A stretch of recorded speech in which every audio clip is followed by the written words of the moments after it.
Este é o programa Fé e Luta aqui no canal Cartas Proféticas. Nesse encontro aqui no quadro Fé e Luta no nosso canal. O tema de hoje realmente me preocupa e acredito que ocupe nas mentes de muitas de vocês certa angústia, que é a questão colocada por muita gente entre a tensão ou polaridade, já que se fala muito em sociedade brasileira que se encontra muito polarizada. Então, polaridade entre espiritualidade cultivada, devocional, cultica, litúrgica, sacerdotal, templária e de altar, e a luta nos seus diversos níveis, vivenciados por diferentes grupos, pessoas e compromissos, com o povo, com os marginalizados, desvalidos, cancelados na sua dignidade. Antes de continuar, lembrem-se, por favor, de sempre dar likes aqui, de nos ajudarem. Isso é muito fundamental para continuarmos esse trabalho. A menos que vocês não queiram mais esse tipo de trabalho aqui, de produção. Então aí a colaboração de vocês não é importante para vocês. E também se inscreverem no canal para aumentar aqui, chegarmos a uma comunidade em nosso canal, ao status de uma comunidade, ao fórum de uma comunidade. Comentarem aqui, adoro ler os comentários de vocês. Desde mais de ano nós não temos mais aqueles comentários agressivos, abusivos, inclusive com as pessoas mais velhas, com as pessoas idosas, como é o meu caso. Mas precisamos dos comentários, aqueles críticos, aqueles que acrescentam, aqueles que analisam, aqueles que apoiam, aqueles que são solidários no seu incentivo. E que vocês compartilhem os vídeos. E quando puderem, quiserem, se sentirem motivados, darem a sua colaboração aqui através do Pix que rola aqui embaixo, que se põe aqui embaixo de tempos em tempos. Muito importante. Essa noite eu recebi alguns Pix, pequenas contribuições aqui na minha conta do Pix que rola aqui embaixo. Muito obrigado a quem colaborou. Muito importante.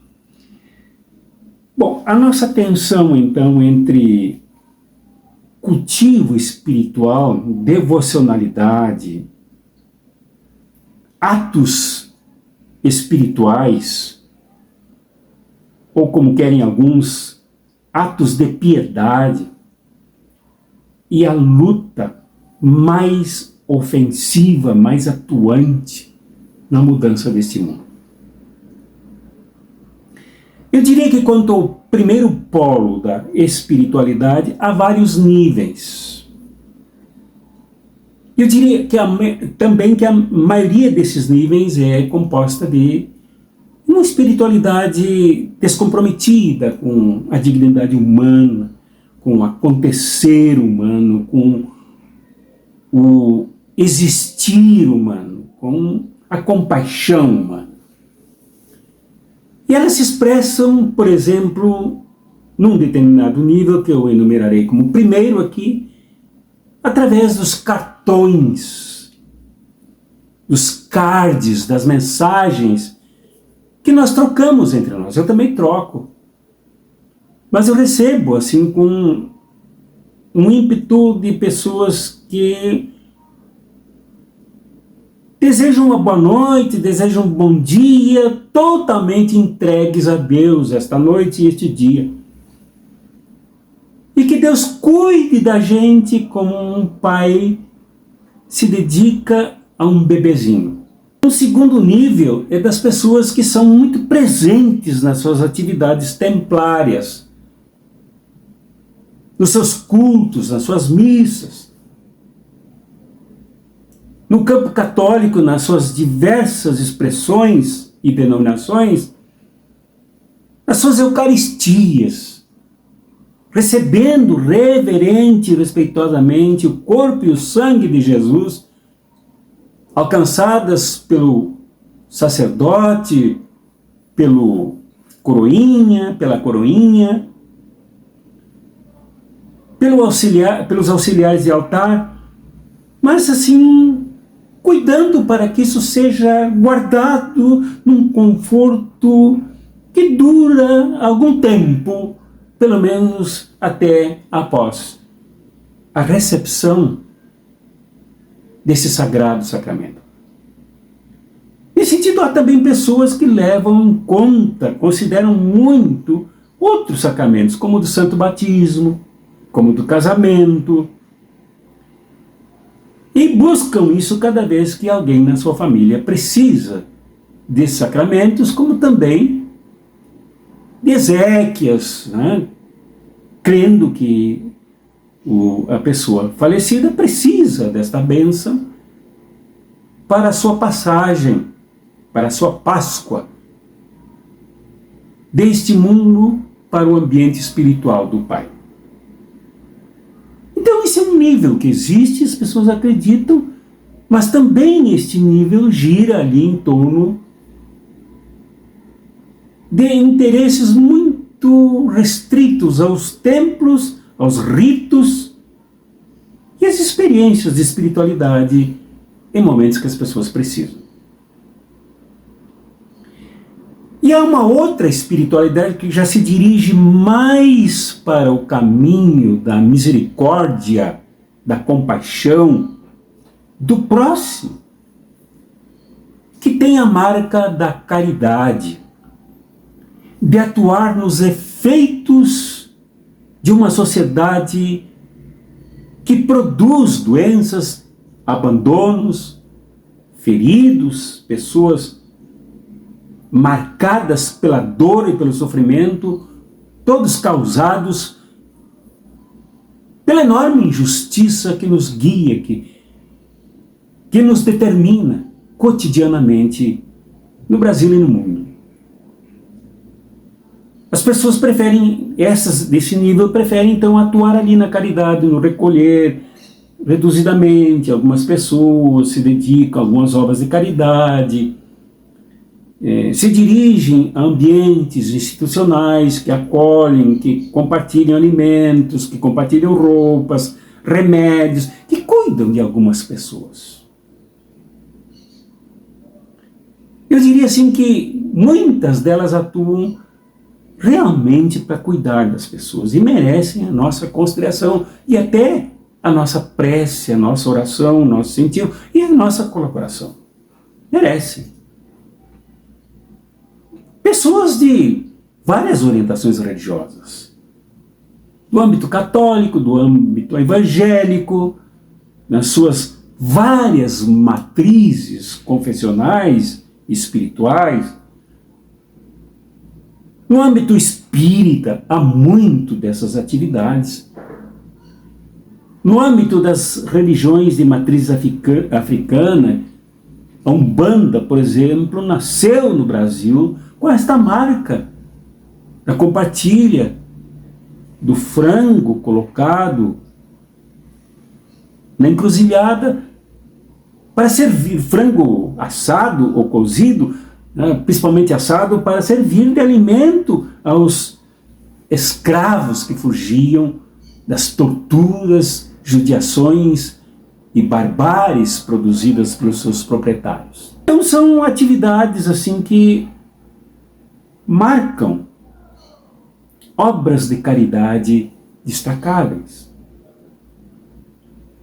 E essas pessoas não veem separação Tanto as primeiras sim, vem uma separação assim, as primeiras lá dos cartões, as também as templárias, as contemplativas, de momentos específicos de espiritualidade profunda, se contentam em entregar tudo para Deus e rezarem, orarem mesmo intensamente, dedicarem horas de suas noites, seus sonos e até jejuns em favor das pessoas maltratadas, mas pedindo para Deus agir. Eu oro da famosa frase de São Bento: ora et labora, ora somente. Et labora e trabalha. Ora, reza, delega para Deus os grandes dramas da nossa gente, do nosso povo. E dedica alguma coisa mais para ajudar mesmo seus parentes, os familiares, as pessoas mais do seu círculo de amizades. Agora, a caridade, as pessoas já andam um pouco mais. E até há quem se queixe delas nas suas famílias. Sua dedicação ao outro, fora do círculo familiar, a reclamação de que não há mais tempo para a família. Mas há pessoas que fazem isso, que se dedicam ao outro e vêm plenas de carinho, de caridade, de misericórdia para dentro de casa, compartilhando amorosamente com os seus.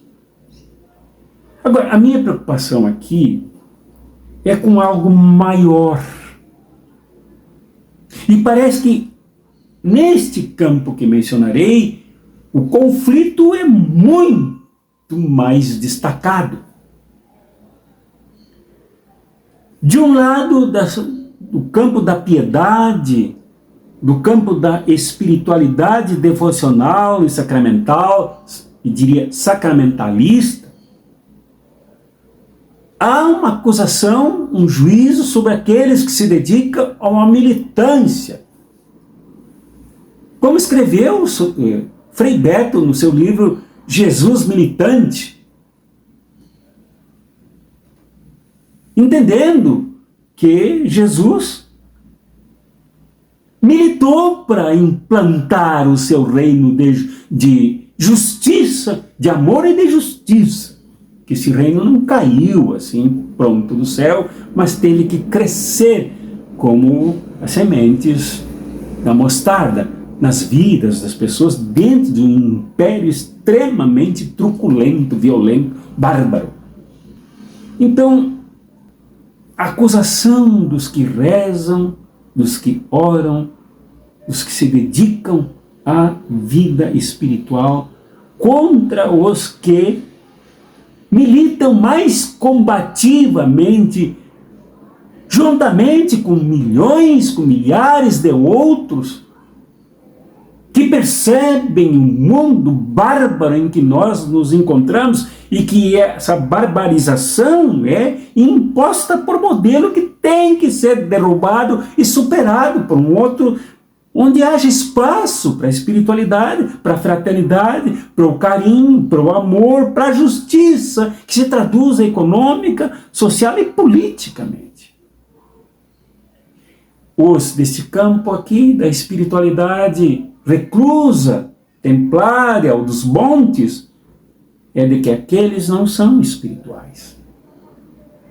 E de que aqueles militantes, combativos, revolucionários, não são dotados de espiritualidade. Portanto, a sua luta é vazia. Não tem sentido. Não se prolongará. E se morrerem no fronte, irão para o inferno. E os daquele campo, da combatividade, da militância, do confronto, da luta, impulsionada pela enorme contradição que temos entre classes deste mundo do capital, acusam esses de serem alienados, de serem apáticos, de serem ausentes da mudança do mundo, no entanto, esperando que aqueles de lá Lutem, lutem, lutem e construam um mundo justo para depois estes daqui se beneficiarem. Para concluir, eu diria que esses dois juízos, tanto dos que a partir do sacramentalismo, do espiritualismo, de uma espiritualidade acusada por aqueles de alienada e alienante, como aqueles que lutam, se consagram à luta, se entregam à revolução, se imolam na revolução, não se preocupam com o horário nem para suas alimentações, na luta. Precisamos entender que ambos nos encontramos unidos num mundo real. E nesse mundo real é um mundo onde Deus atua também. E se quisermos entender isso, nós, de quaisquer confissões religiosas, de quaisquer experiências espirituais, de qualquer ordem que for, não reduzirei isso aqui jamais. Até porque eu não entendo de outras experiências, eu preciso respeitá-las. Convivo com elas, convivo com pessoas que atuam maravilhosamente nas suas experiências de fé, como no espiritismo, como no islamismo, como no judaísmo, como no budismo, como nas religiões de matrizes africanas. São pessoas santas, eu diria.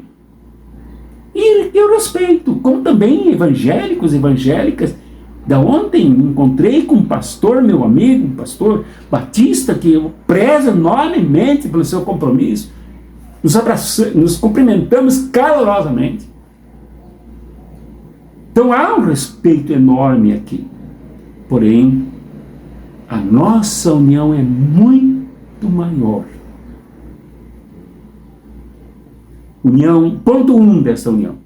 Nós todos somos parte desse mundo vitimizado pela brutalidade desumana do capitalismo. E olha que neste ponto a coisa se enfeia cada vez mais. Os sinais são gigantescos de ameaças de destruição, como disse um grande profeta latino-americano, de extinção da espécie humana pela alta carga destrutiva das bombas que temos e que não estão à disposição do povo, mas daqueles que matam o povo e suas nações. Então nós temos esse ponto aqui de entender que isto não é criação de Deus, e que se alguém crê que isso é criação satânica, invenção satânica, Jesus enfrentou a satanicidade na luta, no confronto. Acompanhe a reflexão do Evangelho que faço aqui, todos os fins de semana. Leiam o Evangelho anunciado, para entender que isso de fato acontece. Então nós temos aqui esse ponto, uma realidade que precisa ser mudada, precisa ser transformada na prática, na luta, na acumulação de forças para este lado, que precisa contar com evangélicos, com católicos, com espíritas, com bandistas, com budistas, com judeus, com islamitas, com todo mundo. Precisamos nos juntar sem nos repararmos uns nos outros quanto às suas questões de espiritualidade. Temos que ajudar a todas as pessoas a enfrentar esta barbaridade que foi terrível aqui no Brasil, mas que continua com as suas consequências, e o que tende a estourar por toda a América e no mundo é assustador.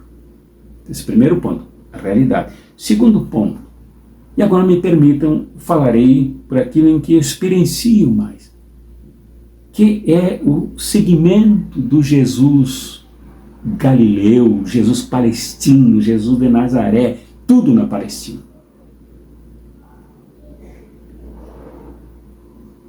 Este Jesus atuou em plena realidade de um lado só.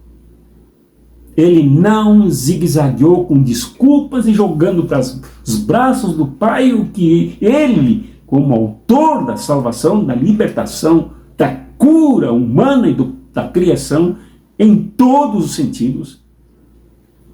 Salvação e cura, no Novo Testamento, são procedentes da mesma palavra, soter.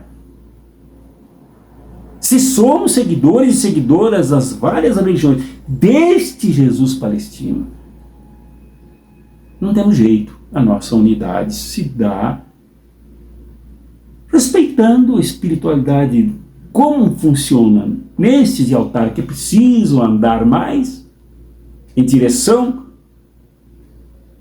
a esta Palestina que se espalha pelo mundo com tantas injustiças. E estes aqui respeitarem os que se prendem à espiritualidade por falta de uma espiritualidade fechada, egótica, limitada a um prazer gozado, individual ou numa coletividade pequena, esperando que haja conversão das pessoas para só desfrutar da espiritualidade com o outro. Precisamos entender que nós temos que nos unir neste caso, nesta causa enfrentada por Jesus. Me parece que aí esta polaridade se tornará leve,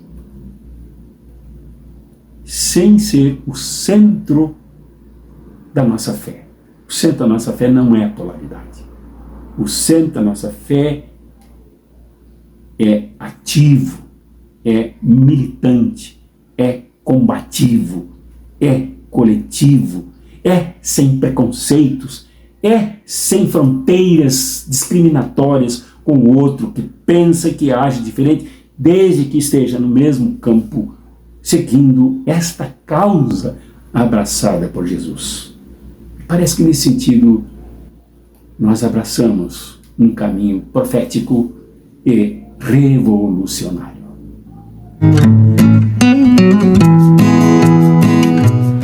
Este é o programa Fé e Luta aqui no canal Cartas Proféticas. É para cristãos e cristãs, religiosos e religiosas afro-brasileiros, islâmicos, judeus, budistas, espíritas ou pessoas plenas de fé na humanidade e na luta, que se indignam com o fascismo e o neoliberalismo, se inconformam e se rebelam com a injustiça econômica e social, que não caíram e não caem do inferno, mas são maltratadas e feitas por uma elite dominante do mercado satânico e opressor. Se quer lutar, se quer crer lutando, se quer lutar crendo, este é o seu programa. Venha participar, colabore, dê likes, contribua, compartilhe e chame convidados para participar dos encontros aqui com as pessoas que creem e que lutam e que creem por uma nova sociedade que não comportará mais injustiças e opressão da humanidade e massacre do meio ambiente.